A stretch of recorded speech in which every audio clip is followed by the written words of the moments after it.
Hello and welcome to Devil's Advocate. As the UPA completes 3 years in office and questions are asked about the Prime Minister's leadership, is the government shifting leftwards? Those are the issues I shall raise today with Tourism and Culture Minister Ambika Soni. Mrs. Soni, on Thursday in his CII speech, the Prime Minister said, if those who are better off do not act in a more socially responsible manner, our growth process may be at risk, our polity may become anarchic, and our society may get divided. Is Dr. Manmohan Singh giving his government a new tone and emphasis? No, I think I would view it as that the first 3 years, while fulfilling the promises of the Common Minimum Program, a lot has been done to recover lost ground which we feel had been lost during the NDA government. You've had a consistent growth rate which I believe is like among very few countries in the world. 8.5%, 9%. People have done well. Our industry, our corporate world, business sector has gone forward internationally and nationally. It's time that now either the Prime Minister or the UPA chairperson was to tell those who benefited from the first 3 years that now please look at the others also. In fact, what the Prime Minister did was to call upon senior executives to resist excessive remuneration, to limit runaway profits. He called upon the rich to desist from conspicuous consumption. He even called upon the media not to highlight vulgar displays of wealth. To many people, that sort of language is reminiscent of the socialist rhetoric of the 60s and 70s. Was it deliberate or was it accidental? No, it's neither accidental nor would you say that it's shifting of an agenda. It's always been our agenda. Don't you remember? We came on the promise of giving a better deal to the Aam Aadmi. Now, Aam Aadmi must be an equal participant in this growth structure. It's not enough to say our growth rate is 9% or we are doing so well, our industry has bought big business enterprises around the world. Fine, that's great as a nation.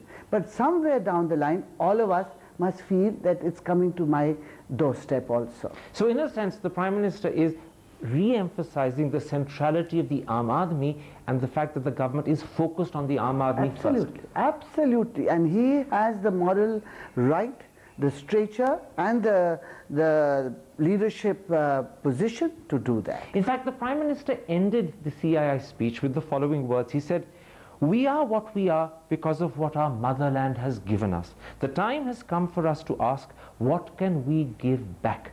India has made us, now we must make Bharat." What do you think he was talking about there? We're talking about exactly what we are saying. Bharat means all of us. All of us. Bharat means the Aam Aadmi, the man in the rural areas, the tribal, the vulnerable section, the exploited lot. We are still not, in terms of Mahatma Gandhi, truly independent, because there are still lots of tears being shed in eyes. So in a sense, the Prime Minister, when he spoke about Bharat and the need to give back to Bharat, was reminding the audience of sections of India that often we tend to forget about. Sections of India which must be included. It has to be an all-inclusive growth. We can only move forward if all the 1.2 billion people know that they are walking in step. So in that sense, in fact, he was bringing back to the forefront the Aam Aadmi. Even if you don't call that a new tone and a new emphasis, it was a resharpening of the focus on the Aam Aadmi. Absolutely. Absolutely. Exactly a week ago, your colleague Mani Shankar Iyer on this very program said that in fact alarm bells should be ringing for the UPA because a disproportionate share of the benefits of government policy were going to the classes rather than the masses, and he said that if corrective action wasn't taken, the government could lose the support of the Aam Aadmi. Would you agree with him? Mani Shankar Iyer is a friend but not an antaryami. He didn't know that the Prime Minister had the same thing on his mind and would be speaking a few weeks later. If he had known, he would probably not have spoken just 2 weeks before. But except it's true. The interesting thing is they said virtually the same thing. They were both saying the Aam Aadmi should be the center. Karan, this is what all of us think. Mani spoke, others want to speak, others have it on their mind because those are the commitments we've done. Look at the Congress president. Let me tell you, when prices are going up, she has taken several initiatives to call chief ministers, talk to petroleum minister, discuss it in the UPA coordination committee with all the alliance partners.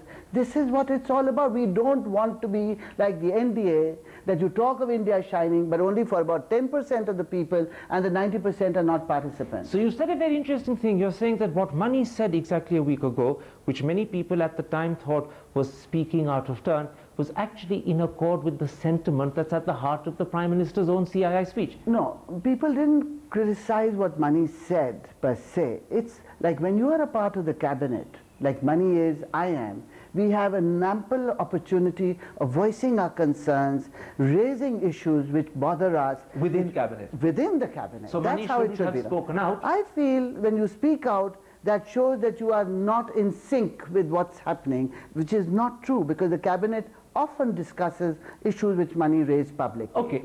Mani shouldn't have spoken out because that was wrong to do. That's how I feel. But now it appears a week afterwards that in fact the sentiment that Mani was expressing, that the Aam Aadmi ought to be at the center of the government's focus, is in fact the very sentiment the Prime Minister expressed to the CII as well. A cabinet minister is not the Prime Minister. Quite right. That's the Prime Minister's right, not Mani's. That's the Prime Minister's prerogative. He jumped the gun. I don't say he jumped the gun. It was probably building up within him. It may be building up in a lot of party people, in other areas of concern. But I feel that there is a certain propriety which one does follow when one is a member of the cabinet. Mani said one other thing which I want to raise. And I don't want to comment on Mani Absolutely. again. I'm not asking He's to a comment on friend, Mani. and I don't want I'm not asking to comment on Mani, but I want to raise one other thing that Mani Shankar Iyer said, because it's now been established that in fact he and the Prime Minister were in sync, although perhaps it was for the Prime Minister to speak, not for Mani.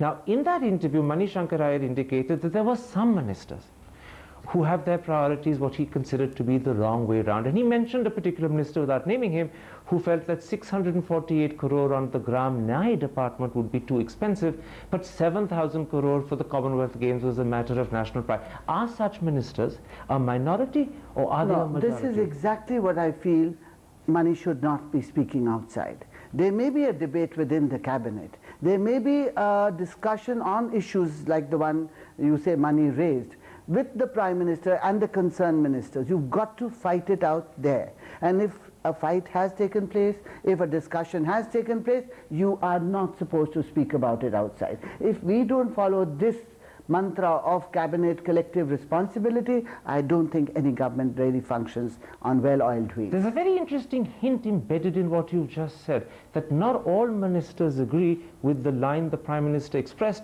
which you share, which Mani in a sense pre-echoed. There are some ministers who have different views. I don't know of different views to the views of the Prime Minister. I say if we have some areas or issues of greater concern, something may be of greater concern to me, Karan, as Tourism and Culture Minister, it may not affect another colleague of mine in the cabinet to the extent it affects me. Let me ask you a simple question. Do people like Mr. Chidambaram and Montek Singh Ahluwalia agree with the line the Prime Minister expressed, or are they part of the debate in cabinet which is questioning the new focus the Prime Minister gave? Listen to me, it's not individual ministers or individuals holding positions of importance who run the show. There is a common minimum program which is discussed in the UPA and adopted by the UPA government. It's that program which we are committed to, which we have to follow, and for which every year there is accountability. Let's then leave aside the debate that goes on in Parliament and the possibility that that debate might see one or two what I might call discordant voices, because that happens in any cabinet.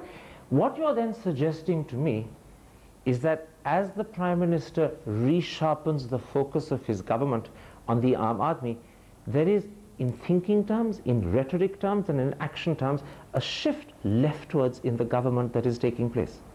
Well, I don't know about the shift in the government, because I don't think political parties make shifts like that in their ideological commitments. There is a common minimum program that addresses concerns which the left front holds dear. That's why they're supporting us from outside. There is a commitment of the Congress, not from now, from Indira Gandhi's time, then Rajiv Gandhi and successive prime ministers, which has been that there must be equitable justice and growth. And the PM has refocused that on the Aam Aadmi. Social justice and equitable growth has been a mantra of the Congress from the 60s till date. Let me quote to you what the Prime Minister said in an interview to the American television station PBS in February 2001. Asked at the time what was the biggest change he had initiated as finance minister in the 90s, he replied, "We got government off the backs of the people, particularly off the backs of India's entrepreneurs." Now at the CII, in a sense, he was slightly reversing that and telling the entrepreneurs what he thinks they ought to be doing. No, they got off. You finished license Raj, you finished control systems, you made your tax systems more responsive to growth. You took so many steps which would encourage growth, investment, foreign investment. I agree. And today India and China are being discussed in the same level. That's a great step forward. I concede and completely agree that in the sense of economic injunctions, you've got the government off the back of entrepreneurs. But what the PM was doing was in a moral imperative sense, in the sense of philosophical advice, telling entrepreneurs what he thinks they should be doing. Is there any harm? No, none. Because if you don't do that, he was giving moral advice. You concede he was giving moral advice. No, it's not a question of moral advice. It's a question of touching the conscience within. It's a question of touching those people who may sometimes forget in their quick steps forward that there are lots of people who still have to have a share in the pie, at least have to feel the self-confidence that India, if it's moving forward, their children are also going to have a better deal. Because if you don't have that, then there is going to be conflict. We've seen it not only in India, around the world, that you cannot have those who do forward and those who remain backward. Amne samne, like you and me, there will be confrontation. No, it's not possible. And the Prime Minister has to do that. The UPA chairperson in this case has done that. You said something very important. Okay. The Prime Minister was touching the conscience of the rich, yes, of captains of industry, and saying to them, heed the need of those who are poorer and less well off. Otherwise, you yourselves will suffer from your disrespect for them. Well, that's been the case all along. Yes, there is a confrontation. Things do build up. Tempers do get raised. It's not easy, Karan, for a person tilling the ground who's dependent on nature for the crop growing. The crop fails and he sees that he is on the verge of starvation or suicide, and there are people who live in have weddings and live in a pomposity which is not acceptable. Very quickly, how much of this was done and said under the pressure of your left-wing allies? How much of it was said under the influence of Sonia Gandhi, who many consider the left within the Congress party? And how much of it is a realization after Punjab, Uttarakhand and UP that if you don't start to change your rhetoric, you're going to lose the next elections? No, I don't think this is election-oriented, because many things which we've done after losing the elections, if we had done them a few weeks before the election, they could have made a difference. But the government doesn't decide its policies and steps and time schedule only looking at elections. So this is a commitment from the heart. And certainly not under the pressure of the left front. This is the program the UPA has adopted. Sonia Gandhi as UPA chairperson and the Prime Minister as Prime Minister do meet, do interact weekly. Institutions have been established for discussion of the programs, accountability, which government in the past every year has put the report card before the people. So this is a commitment from the heart. It's not driven by election fear. It's a commitment to the people of this country. It's a commitment we made in 2004 when we sought the vote of the people and to remove the NDA and to put the UPA in place. Mrs. Soni, let's take a break at that point. Afterwards, I want to talk to you about question marks being raised about the Prime Minister's leadership. Are the criticisms unfair, or do they contain a grain of truth? We'll be back in a moment's time. See you after the break.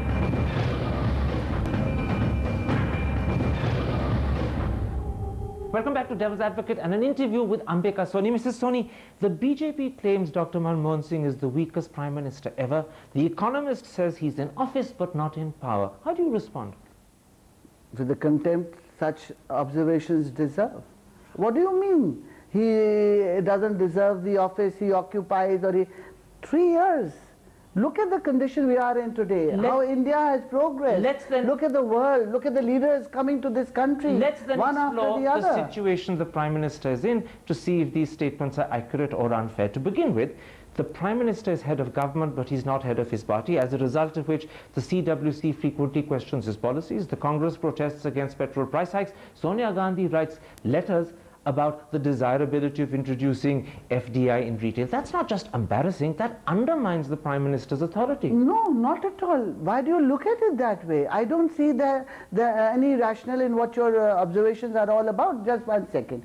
For the first time, Congress is running a coalition government. For the first time ever since independence.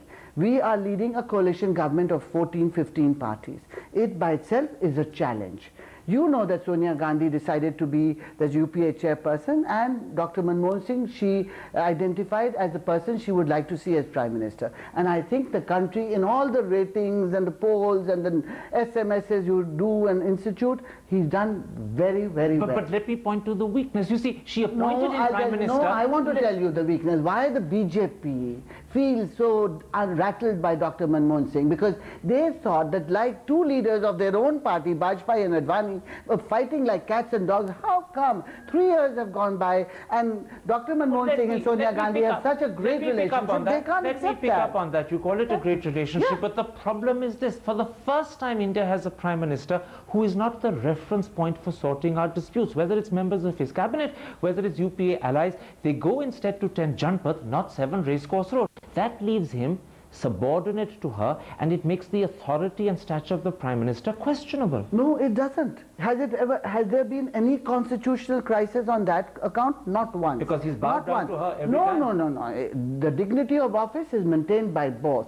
They both decided that she would look after the political content of the alliance. That's why she's UPA chairperson. Okay. And he would look after the government and head it. They've done an admirable job, because you have a coordination committee, a core group, a left coordination committee. So you put in place mechanisms which make it run very well. We're talking, as you so nicely put it, about the dignity of the office. Do you think the left front allies actually maintain the dignity of the Prime Minister? They're constantly criticizing him. They're frequently threatening to withdraw support. And Bardhan's gone on record to say that the Prime Minister doesn't even measure up to expectations. Please, why don't you talk to them? So they're undermining him. No, that's part of their political rhetoric. They talk like that. They are supporting. They feel they must support this UPA government because they are as committed to secular politics as we are. But they keep stabbing him in the back with their comments. Political agendas do have different emphasis. And I agree that the left agenda, which they've fought for all these years, may have a different emphasis than ours. But we have a common minimum program for that reason. There is a wider concern that people have with Dr. Manmohan Singh as Prime Minister. They say that he's too shy, too retiring to be effective. He needs to be assertive, but he doesn't know how to be. In other words, what they're saying is that he's a good man, but he's not a leader.